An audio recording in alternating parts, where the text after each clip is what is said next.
सत श्री अकाल। न्यूज़ 18 पंजाब देख रहे सारे दर्शकों का स्वागत है। मैं हाँ विजयपाल बराड़। गल करते हाँ एमसी चोणां दी।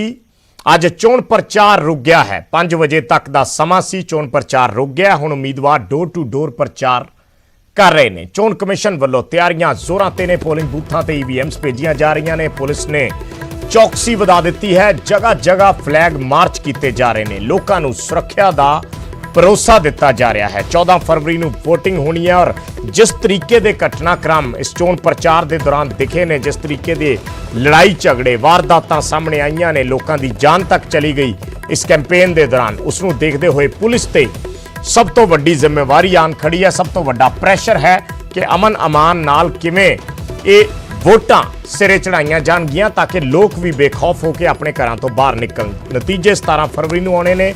8 निगमां ते 109 नगर कौंसल चोणां दे लई वोटिंग होनी है। 8 नगर निगमां दे लई 400 मैंबर चुने जाने ने। 109 कौंसलां ते नगर पंचायतां दे लई 1902 मैंबर चुने जाने ने। 50% सीटां औरतां दे लई राखवियां रखियां गईयां।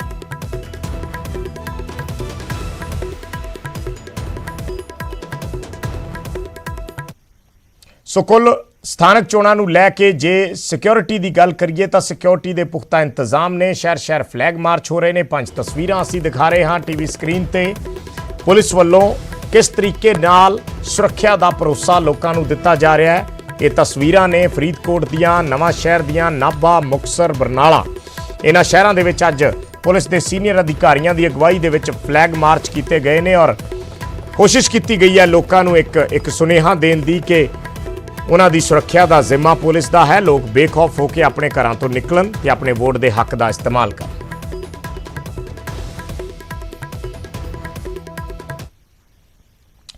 ते कोटकपूरा के वार्ड नंबर 17 च अकाली ते कांग्रेसी वर्कर आमो सामने हो गए, जिस तो बाद अकाली वर्कर की हुई गिरफ्तारी नूं लैके विवाद पक गया, जिसते रोस वजों साबका अकाली विधायक बनतार सिंह बराड़ की अगवाई च कोतवाली के सामने धरना ला दिता गया ते अकाली वर्कर की रिहाई की मंग की गई। साडे वर्कर पाल सिंह ते सतपाल वो आ रहे सीगे ते पाल सिंह तो आपदे घरे चला गया ते सतपाल नूं जदों ओहदे घर अगों दी लंघण लगा ये अपना गुरसेवक सिंह एमसी दे ते ओह इहदे पिछे पै गए। उन्होंने घुसुन मारे दी पग भी लै गई उत्थे। फिर छुट के उतों निकल आया, करी भज्जिया आया। ये भज के आके पाल सिंह फ्रिजां वाला उहदे घरे वड़ गया। फिर उहदे घरे जदों वड़िया ते गुरसेवक सिंह उहदा लड़का ते उहदे नाल होर कई जने सीगे ते उहदी पत्नी भी नाल ही, वो सारे जने उहदे घरे आ गए अपने पाल सिंह दे। उन्होंने पहला सतपाल नूं कुੱਟਿਆ, फिर इत्थे दुबारा। अकाली दल के प्रधान सुखबीर बादल ने कांग्रेस ते धक्केशाही करन दे इल्जाम लाए। इन्ना ही नहीं, सुखबीर बादल ने सूबा चोण कमिशन नूं भी पक्षपाती दस्सिया। उत्थे ही कांग्रेस विधायक राजकुमार वेरका ने कहा कि कांग्रेस किसी नाल भी धक्का नहीं करती। चैकिंग शुरू करती ਜਿਹੜੇ ਸਾਡੇ ਵਿਰੋਧੀ ਆ। ਜੇ ਤੁਸੀਂ ਇਲੈਕਸ਼ਨ ਕਰਾਉਣਾ ਹੀ ਨਹੀਂ ਸੀ ਵੀ ਫਿਰ ਡਰਾਮਾ ਕਰਨ ਦੀ ਲੋੜ ਹੈ। ਤੇ ਸਭ ਤੋਂ ਮਾੜੀ ਗੱਲ ਹੈ ਕਿ ਇਲੈਕਸ਼ਨ ਕਮਿਸ਼ਨ ਸਰਕਾਰ ਨਾਲ ਰਲਿਆ।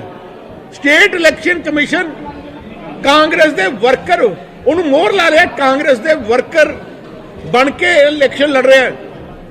ਮੈਂ ਕਹਿੰਦਾ ਸਭ ਤੋਂ ਮਾੜਾ ਰੋਲ ਇਲੈਕਸ਼ਨ ਕਮਿਸ਼ਨ ਦਾ, ਪੰਜਾਬ ਦੇ ਇਲੈਕਸ਼ਨ ਕਮਿਸ਼ਨ ਦਾ ਹੈ। ਐਜ ਏ ਇਲੈਕਸ਼ਨ ਕਮਿਸ਼ਨ ਨੂੰ ਡਿਸਮਿਸ ਹੋਣਾ ਚਾਹੀਦਾ ਹੈ। ਇਹ ਤੇ ਕੇਸ ਰਜਿਸਟਰ ਹੋਣਾ ਚਾਹੀਦਾ ਹੈ। ਇਹ ਆਪਣੀ ਜਿਹੜੀ ਜ਼ਿੰਮੇਵਾਰੀ ਤੋਂ ਦੇ ਖਿਲਾਫ ਜੋ ਉਹਦੀ ਰਿਸਪੌਂਸਿबिलिटी है। असलियत यह है कि ये नखेद है, रिजेक्ट है और कांग्रेस पार्टी डेमोक्रेसी च विश्वास रखती है। कांग्रेस पार्टी बिल्कुल धक्केशाही च विश्वास नहीं रखती। ये कभी इलैक्शन कमिशन नूं इल्जाम लगाते हैं, कभी प्रशासन ते इल्जाम लगाते हैं। ये कांग्रेस पार्टी दे हक च हुआ है।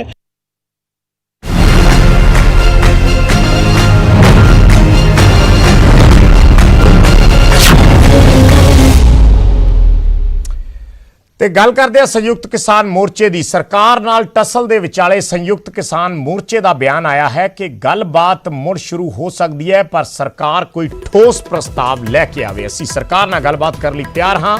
ਸਰਕਾਰ ਦਾ ਸਾਡੇ ਕੋਲ ਫਿਲਹਾਲ ਕੋਈ ਸੱਦਾ ਨਹੀਂ ਆਇਆ ਹੈ। ਸਰਕਾਰ ਕੋਈ ਮਜ਼ਬੂਤ ਪ੍ਰਸਤਾਵ ਲੈ ਕੇ ਆਉਂਦੀ ਹੈ ਤਾਂ ਕਿਸਾਨ ਆਗੂ ਗੱਲਬਾਤ ਕਰਨ ਦੇ ਲਈ ਤਿਆਰ ਨੇ। ਕਿਸਾਨ ਆਗੂਆਂ ਦਾ ਕਹਿਣਾ ਹੈ ਕਿ ਅੰਦੋਲਨ ਜੀਵੀ ਕਹਿ ਕੇ ਕਿਸਾਨਾਂ ਦਾ ਅਪਮਾਨ ਨਾ ਕੀਤਾ ਜਾਵੇ। ਸਰਕਾਰ ਅੰਦੋਲਨ ਨੂੰ ਬਦਨਾਮ ਕਰਨ ਦੀ ਕੋਸ਼ਿਸ਼ ਕਰ ਰਹੀ ਹੈ। ਸਰਕਾਰ ਨੂੰ ਆਪਣੇ ਲੋਕਾਂ ਦੀ ਕੋਈ ਫਿਕਰ ਨਹੀਂ ਹੈ। ਸਰਕਾਰ ਖੇਤੀ ਹੀ ਨਹੀਂ, ਡੇਅਰੀ ਵੀ ਪੂੰਜੀਪਤੀਆਂ ਨੂੰ ਸੌਂਪਣ ਤੇ ਲੱਗੀ ਹੈ। ਵਿਦੇਸ਼ ਦਾ ਕਿਸਾਨ ਸਬਸਿਡੀਆਂ ਸਹਾਰੇ ਜਿਉਂਦਾ ਹੈ। ਭਾਰਤ ਨੂੰ ਭਾਰਤ ਦੀ ਨਜ਼ਰ ਨਾਲ ਹੀ ਦੇਖਣ ਦੀ ਜ਼ਰੂਰਤ ਹੈ। ਇਹ ਬਿਆਨ ਅੱਜ ਸੰਯੁਕਤ ਕਿਸਾਨ ਮੋਰਚੇ ਦੇ ਆਗੂਆਂ ਵੱਲੋਂ ਦਿੱਤੇ गए। कि जैसे आप मजाक कर रहे हैं तो देश के जरिए बोल देते हैं कि हम बात करने के रोज बोलते हैं, हम रोज बोलते हैं देश हर के चैनल पे हर उसमें हम रोज बोलते हैं कि हम बात करने के लिए तैयार है, but you come with some proposal. बात नहीं टाइम जगह और प्रपोजल के साथ आइए, हम तो कल बात कर लेंगे, हमें क्या दिक्कत है। ये देश का जो सीईओ है वो बोलता है परजीवी, आंदोलनजीवी, एफडीआई, ये सब क्या बातें हैं? बल्कि ये कोई सिंसियर बातें हैं? आप एक इतना बड़ा आंदोलन है, इस आंदोलन में पूरे देश के लोग लगे हुए हैं, उसमें इस तरह का वो करना, वो भी पार्लियामेंट में, ये कहा कि बात, इस टोटल नॉन सीरियसनेस गवर्नमेंट का जो है, और इसका खमियाजा इनको भुगतना पड़ रहा है। 750 लाख करोड़ रुपया इंडस्ट्री को लोन दिया गया, 61,000 करोड़ रुपया एनपीए किया गया 10 इंडस्ट्रियलिस्ट का। किसान का अगर 5-7 हज़ार करोड़ का अगर माफ़ करने की बात आ जाती है तो सरकार के बजट में पैसा नहीं होता। केवल 10 इंडस्ट्रियलिस्ट का 61,000 करोड़ रुपया इन लोगों ने राइट ऑफ 61,000 करोड़ रुपया माफ़ किया इन्होंने।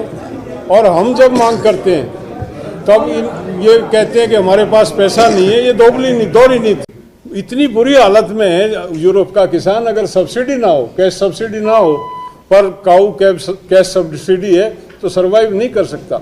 जहाँ पे इन्होंने कर दिया 2 गायें होंगी तो आपको कमर्शियल मीटर लेना पड़ेगा। ਤੇ ਕਿਸਾਨਾਂ ਨੇ ਅੱਜ ਕੇਂਦਰ ਸਰਕਾਰ ਤੇ ਖੂਬ ਹਮਲੇ ਬੋਲੇ। ਬਹਾਦਰਗੜ੍ਹ ਦੇ ਵਿੱਚ ਕਿਸਾਨਾਂ ਦੀ ਮਹਾਪੰਚਾਇਤ ਹੋਈ ਔਰ ਮੰਚ ਤੋਂ ਕਿਸਾਨਾਂ ਨੇ ਲਲਕਾਰ ਭਰੀ। ਹਰਿਆਣਾ ਵਾਸੀਆਂ ਨੂੰ ਬਕਾਇਦਾ ਇੱਕ ਅਪੀਲ ਕੀਤੀ ਗਈ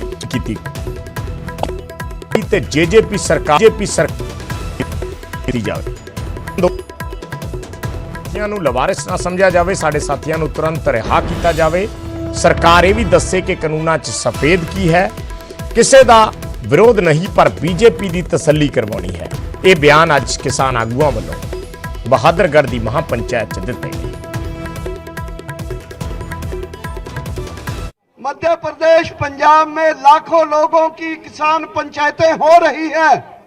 हरियाणा के किसान दोस्तों, यहां वादा करो, पंजाब में अकाली दल ने एनडीए से अपनी सपोर्ट वापस ले ली है। क्या हरियाणा के आप लोग बीजेपी और जेजेपी की सरकार को गिराने के लिए तैयार हो या नहीं? अगर तैयार हो, आने वाले दिनों में संयुक्त किसान मोर्चा ने 18 तारीख को पूरे देश में रेल चक्का जाम करने का ऐलान किया है। 12 बजे से लेकर 4 बजे तक 4 घंटे का रेल का चक्का जाम करना। सारे तैयार हो इसके लिए? साथियों,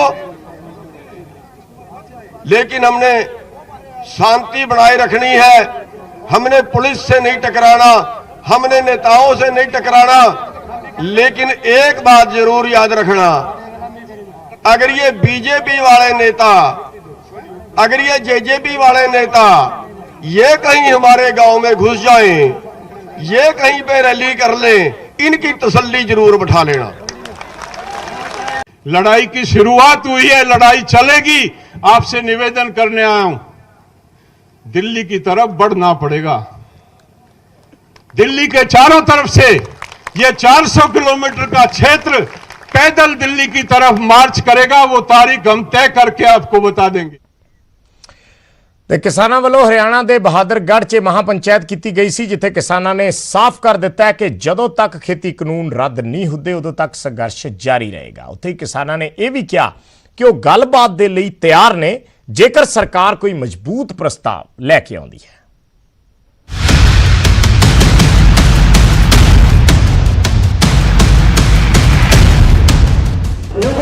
ਸਮਰਥਨ ਵਧਣ ਦੇ ਨਾਲ ਹੀ ਕਿਸਾਨ ਨੇਤਾਵਾਂ ਦੇ ਐਲਾਨ ਤੇ ਪਲਾਨ ਦੋਵੇਂ ਲਗਾਤਾਰ ਬਦਲ ਰਹੇ ਨੇ। ਕੁਝ ਦਿਨ ਪਹਿਲਾਂ ਤੱਕ 2 ਅਕਤੂਬਰ ਤੱਕ ਦਾ ਅਲਟੀਮੇਟਮ ਦੇਣ ਵਾਲੇ ਰਾਕੇਸ਼ ਟਿਕੈਤ ਨੇ ਹੁਣ ਬਹਾਦਰਗੜ੍ਹ ਦੀ ਮਹਾਂ ਪੰਚਾਇਤ ਤੋਂ ਐਲਾਨ ਕਰ ਦਿੱਤਾ ਹੈ ਕਿ ਦਿੱਲੀ ਦੀਆਂ ਸਰਹੱਦਾਂ ਤੇ ਧਰਨਾ ਤਦ ਤੱਕ ਚੱਲਦਾ ਰਹੇਗਾ ਜਦ ਤੱਕ ਸਰਕਾਰ ਕਾਨੂੰਨ वापस नहीं ले लेंदी। हल चलाने वाला अब हाथ नहीं जोड़ेगा। अब किसी भी अधिकारी के सामने आप हाथ नहीं जोड़ोगे। आप उसको एक ही नारा देना कि हल चलाने वाला आ गया है, वो हाथ नहीं जोड़ेगा। काम क्यों नहीं हुआ? ये कानून वापसी ले लो, जब भी घर वापसी होगी। और इसकी दिल्ली की एक का कील काट के जानी पड़ेगी। बगैर कील काटे दिल्ली से यहां से जाना नहीं, इसकी कील काट कर जानी पड़ेगी। एक का कील दिल्ली की। ਟਿੱਕਰੀ ਬਾਰਡਰ ਦੇ ਕਰੀਬ ਦਲਾਲ ਖਾਪ ਦੀ ਇਸ ਮਹਾਂ ਪੰਚਾਇਤ 'ਚ ਹਰਿਆਣਾ ਦੇ ਕਿਸਾਨ ਨੇਤਾ ਗੁਰਨਾਮ ਸਿੰਘ ਚੜੂਨੀ ਵੀ ਮੌਜੂਦ ਸਨ, ਜਿਨ੍ਹਾਂ ਨੇ ਸਿੱਧੇ ਕੇਂਦਰ ਸਰਕਾਰ ਨੂੰ ਚੇਤਾਵਨੀ ਦਿੱਤੀ ਹੈ। साथियों, हम क्या कह रहे थे? दिल्ली में रैली करेंगे, नहीं जाने दिए ना, लठ मारे ना, डंडे मारे ना, पानी मारा ना, गैस मारी ना। अरे 30-35 मुकदमे दर्ज कर दिए अभी तक हमारे ऊपर। 30-35 मुकदमे, 307 के इरादा कत्ल के। एक केस में 7 साल से 10 साल तक सजा है। हमारे पास तो 5 जन्म भी नहीं कटेगी। हमारे भाई निर्दोष पकड़ के, कोई नरेला से पकड़ा, कोई कहीं से पकड़ा, जेलों में बंद है। मान जाए सरकार, मान जाए, छोड़ दे उनको। कहीं ये ना हो हमें उंगल टेढ़ी करनी पड़े, प्रॉब्लम खड़ी हो जाए। ਖੇਤੀ ਕਾਨੂੰਨਾਂ ਤੇ ਸੁਲਾਹ ਤੋਂ ਜ਼ਿਆਦਾ ਟਕਰਾਅ ਦੇ ਹਾਲਾਤ ਵੱਧਦੇ ਨਜ਼ਰ ਆ ਰਹੇ ਨੇ। ਹੈਰਾਨੀ ਇਸ ਗੱਲ ਦੀ ਹੈ ਕਿ ਦੋਵੇਂ ਪਾਸਿਓਂ ਗੱਲਬਾਤ ਦੇ ਲਈ ਤਿਆਰ ਹੋਣ ਦਾ ਦਾਅਵਾ ਕੀਤਾ ਜਾ ਰਿਹਾ ਹੈ, ਪਰ ਪਹਿਲ ਕਰਨ ਦੇ ਲਈ ਕੋਈ ਵੀ ਤਿਆਰ ਨਹੀਂ ਹੈ। ਨਾ ਸਰਕਾਰ ਜੋ ਕਾਨੂੰਨਾਂ ਤੇ ਕਦਮ ਪਿੱਛੇ ਖਿੱਚਣ ਨੂੰ ਤਿਆਰ ਨਹੀਂ ਹੈ, ਤੇ ਨਾ ਹੀ ਕਿਸਾਨ ਜੋ ਕਾਨੂੰਨਾਂ ਨੂੰ ਖਤਮ ਕਰਵਾਉਣ ਦੇ ਲਈ ਕਰੀਬ 2.5 ਮਹੀਨੇ ਤੋਂ ਦਿੱਲੀ ਦੀਆਂ ਸਰਹੱਦਾਂ ਤੇ ਡਟੇ ਹੋਏ ਨੇ। ਬਹਾਦਰਗੜ੍ਹ ਤੋਂ ਤਰਿੰਦਰ ਚੌਧਰੀ ਤੇ ਪ੍ਰਦੀਪ ਤਨਖੜ, ਨਿਊਜ਼ 18 ਪੰਜਾਬ।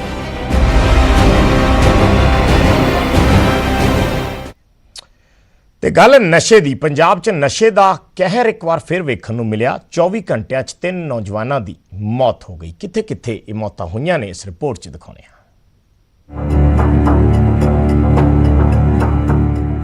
ਕਈ ਜ਼ਿੰਦਗੀਆਂ ਖਾ ਚੁੱਕੇ ਨਸ਼ੇ ਨੇ 2 ਪਰਿਵਾਰ ਉਜਾੜ ਕੇ ਰੱਖ ਦਿੱਤੇ ਨੇ। ਨਸ਼ੇ ਦਾ ਦੈਨ 2 ਦੋਸਤਾਂ ਦਾ ਕਾਲ ਬਣ ਗਿਆ। ਤਸਵੀਰਾਂ ਮਾਨਸਾ ਦੀਆਂ ਨੇ, ਜਿੱਥੇ ਨਸ਼ੇ ਦੀ ਓਵਰਡੋਜ਼ ਦੇ ਕਾਰਨ 2 ਦੋਸਤਾਂ ਦੀ ਮੌਤ ਹੋ ਗਈ। ਇੱਕ ਦੀ ਲਾਸ਼ ਰੇਲਵੇ ਸਟੇਸ਼ਨ ਤੋਂ ਮਿਲੀ, ਜਦਕਿ ਦੂਜੇ ਦੀ ਲਾਸ਼ ਬੱਸ ਸਟੈਂਡ ਤੋਂ। ਦੋਵੇਂ ਮ੍ਰਿਤਕ ਗੋਰਾ ਸਿੰਘ ਤੇ ਦਰਸ਼ਨ ਸਿੰਘ ਪਿੰਡ ਮੂਸਾ ਦੇ ਰਹਿਣ ਵਾਲੇ ਸਨ। ਦੋਵਾਂ ਦੇ ਵਿਚਾਲੇ ਦੋਸਤੀ ਦਾ ਰਿਸ਼ਤਾ ਸੀ। ਪਰਿਵਾਰਕ ਮੈਂਬਰਾਂ ਦੀ ਮੰਨੀਏ, ਇਹ ਦੋਵੇਂ ਨਗਰ ਕੌਂਸਲ ਚੋਣਾਂ ਲਈ ਉਮੀਦਵਾਰਾਂ ਦਾ ਪ੍ਰਚਾਰ ਕਰਨ ਦੇ ਲਈ ਮਾਨਸਾ ਗਏ ਸਨ ਅਤੇ ਇਹ ਦੋਵੇਂ ਪਿਛਲੇ 10 ਸਾਲ ਤੋਂ ਨਸ਼ੇ ਦੇ ਆਦੀ ਸਨ। जी तकरीबन 6 बजे फोन आया जी ऐ करके हो गया, मौत हो गई छोटे ब्रदर दी। मैं जाके उत्थे देखा तो जी मौत हो चुकी सी। ठंड दे ते नशे के कारण जी मौत हो गई। पीड़ित परिवार ने पुलिस की कारगुजारी ते भी सवाल चुके ने ਅਤੇ ਨਸ਼ਾ ਤਸਕਰਾਂ ਦੇ ਖਿਲਾਫ शिकंजा ना कसन ਦੇ इल्जाम लाए ने। पुलिस ने मामला दर्ज करके जांच शुरू कर दी है। अपना दर्शन सिंह पुत्र जरनैल सिंह वासी मूसा ਦੀ ज़्यादा ठंड करके ਤੇ ਜਾਂ ਨਸ਼ੇ ਕਰਕੇ ਮੌਤ ਹੋਈ ਹੈ। ਇਸ ਸੰਬੰਧੀ ਉਹਦੇ ਭਰਾ ਦਾ ਬਿਆਨ ਲਿਖ ਕੇ ਕਾਰਵਾਈ 74 ਦਿਨ ਲੈਂਦੀ ਜਾ ਰਹੀ ਹੈ। ਨਸ਼ਾ ਪੰਜਾਬ ਦੀ ਜਵਾਨੀ ਨੂੰ ਘੁਣ ਵਾਂਗ ਖਾ ਰਿਹਾ ਹੈ। ਪੁਲਿਸ ਵੱਡੀ ਗਿਣਤੀ ਦੇ ਵਿੱਚ ਨਸ਼ਾ ਬਰਾਮਦ ਕਰਦੀ ਹੈ, ਨਸ਼ਾ ਤਸਕਰਾਂ ਨੂੰ ਕਾਬੂ ਵੀ ਕਰਦੀ ਹੈ, ਪਰ ਫਿਰ ਵੀ ਕੁਝ ਲੋਕ ਆਪਣੇ ਫਾਇਦੇ ਦੇ ਲਈ ਨਸ਼ਾ ਵੇਚਦੇ ਨੇ ਤੇ ਨੌਜਵਾਨਾਂ ਨੂੰ ਕੁਰਾਹੇ ਪਾਉਂਦੇ ਨੇ। ਮਾਨਸਾ ਤੋਂ ਬਲਦੇਵ ਸ਼ਰਮਾ, ਨਿਊਜ਼ 18। ਹਰਿਆਣਾ ਦੇ ਚਰਖੀ ਦਾਦਰੀ 'ਚ ਐਸਟੀਐਫ ਦੀ ਗੋਲੀ ਨਾਲ ਹੋਈ ਬੇਗੁਨਾਹ ਦੀ ਮੌਤ ਦਾ ਮਾਮਲਾ ਵੀ ਭਖਦਾ ਜਾ ਰਿਹਾ। ਸਥਾਨਕ ਲੋਕਾਂ ਨੇ ਐਸਟੀਐਫ ਦੇ ਖਿਲਾਫ ਜੰਮ ਕੇ ਰੋਸ ਪ੍ਰਦਰਸ਼ਨ ਕੀਤਾ ਤੇ ਪੂਰੀ ਟੀਮ ਦੀ ਗ੍ਰਿਫਤਾਰੀ ਦੀ ਮੰਗ ਕੀਤੀ।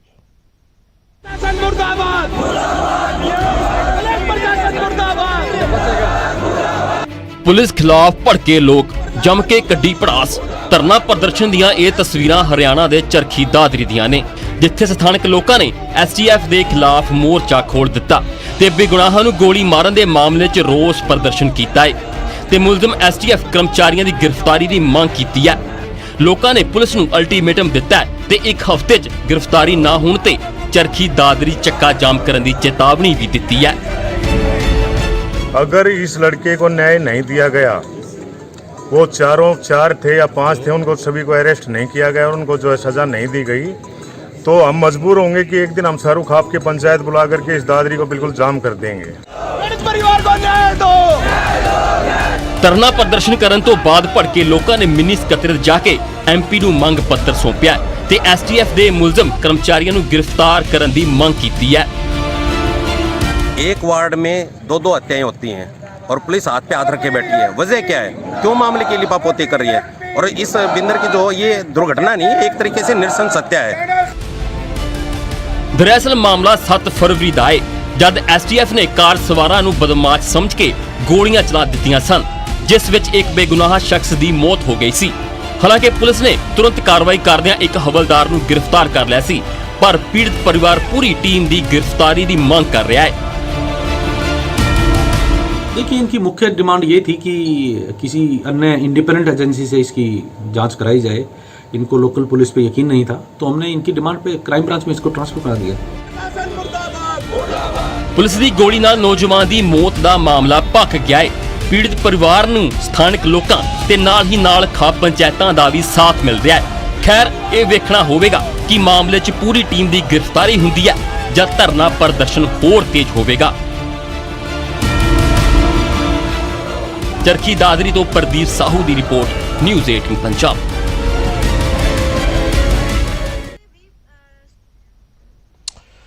ਤੇ ਲੁਧਿਆਣਾ 'ਚ ਲੋਕਾਂ ਵੱਲੋਂ ਪੁਲਿਸ ਤੇ ਪੱਥਰਬਾਜ਼ੀ ਕੀਤੀ ਗਈ ਹੈ ਔਰ ਪੁਲਿਸ ਨੇ ਲੋਕਾਂ ਤੇ ਲਾਠੀ ਚਾਰਜ ਕੀਤਾ ਹੈ। ਰੇਪ ਮਾਮਲੇ 'ਚ ਅਸਲੀ ਮੁਲਜ਼ਮਾਂ ਨੂੰ ਬਚਾਉਣ ਦੇ ਇਲਜ਼ਾਮ ਨੇ। ਦਰਅਸਲ ਇੱਕ 7 ਸਾਲ ਦੀ ਬੱਚੀ ਦੇ ਨਾਲ ਰੇਪ ਹੋਇਆ ਸੀ ਲੁਧਿਆਣਾ ਦੇ ਵਿੱਚ ਔਰ ਪੁਲਿਸ ਨੇ ਕੱਲ ਖੁਲਾਸਾ ਕੀਤਾ ਸੀ। ਪੁਲਿਸ ਦੇ ਮੁਤਾਬਕ ਉਸਦੇ 13 ਸਾਲ ਦੇ ਭਰਾ ਨੇ ਹੀ ਰੇਪ ਕੀਤਾ ਸੀ। ਪਰਿਵਾਰ ਅਤੇ ਸਥਾਨਕ ਲੋਕਾਂ ਨੂੰ ਪੁਲਿਸ ਦੇ ਦਾਅਵੇ ਤੇ ਯਕੀਨ ਨਹੀਂ ਹੈ, ਜਿਸ ਤੋਂ ਬਾਅਦ ਅੱਜ ਸਥਾਨਕ ਲੋਕ ਭੜਕ ਗਏ। ਪੁਲਿਸ ਤੇ ਪਥਰਾਵ ਕੀਤਾ ਗਿਆ ਔਰ ਲੋਕਾਂ ਨੇ ਜੰਮ ਕੇ ਪੁਲਿਸ ਤੇ ਪੱਥਰ ਸਿੱਟੇ। ਇਹ ਲੁਧਿਆਣੇ ਦੀਆਂ ਤਸਵੀਰਾਂ ਨੇ। ਦਰਅਸਲ ਰੇਪ ਦਾ ਇੱਕ ਮਾਮਲਾ ਸੀ। ਇੱਕ 7 ਸਾਲ ਦੀ ਬੱਚੀ ਦੇ ਨਾਲ ਰੇਪ ਹੋਇਆ ਸੀ ਔਰ ਉਸ ਰੇਪ ਮਾਮਲੇ ਦੇ ਵਿੱਚ ਪੁਲਿਸ ਨੇ ਕੱਲ੍ਹ ਇਹ ਖੁਲਾਸਾ ਕੀਤਾ ਸੀ ਕਿ ਉਸ 7 ਸਾਲ ਦੀ ਬੱਚੀ ਦੇ ਨਾਲ ਉਸ ਬੱਚੀ ਦੇ 13 ਸਾਲ ਦੇ ਭਰਾ ਵੱਲੋਂ ਹੀ ਰੇਪ ਕੀਤਾ ਗਿਆ ਹੈ। ਸੋ ਪਰਿਵਾਰ ਤੇ ਸਥਾਨਕ ਲੋਕਾਂ ਨੂੰ ਪੁਲਿਸ ਦੇ ਦਾਅਵੇ ਤੇ ਯਕੀਨ ਨਹੀਂ। ਉਸ ਤੋਂ ਬਾਅਦ ਅੱਜ ਲੋਕਾਂ ਨੇ ਪੁਲਿਸ ਦੇ ਖਿਲਾਫ ਪੱਥਰਬਾਜ਼ੀ ਕੀਤੀ, ਜਿਸ ਤੋਂ ਬਾਅਦ ਪੁਲਿਸ ਨੇ ਲਾਠੀ ਚਾਰਜ ਕੀਤਾ।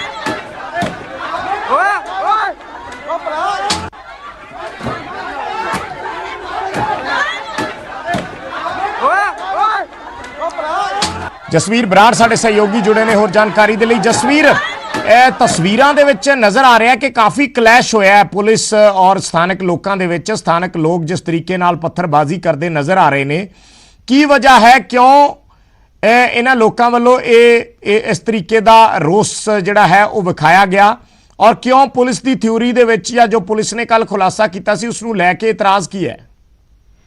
ਬਿਲਕੁਲ ਵਿਜੇ, ਕਿਉਂਕਿ ਲਗਾਤਾਰ ਲੋਕਾਂ ਦਾ ਇਹੀ ਕਹਿਣਾ ਹੈ ਕਿ ਜਿਹੜਾ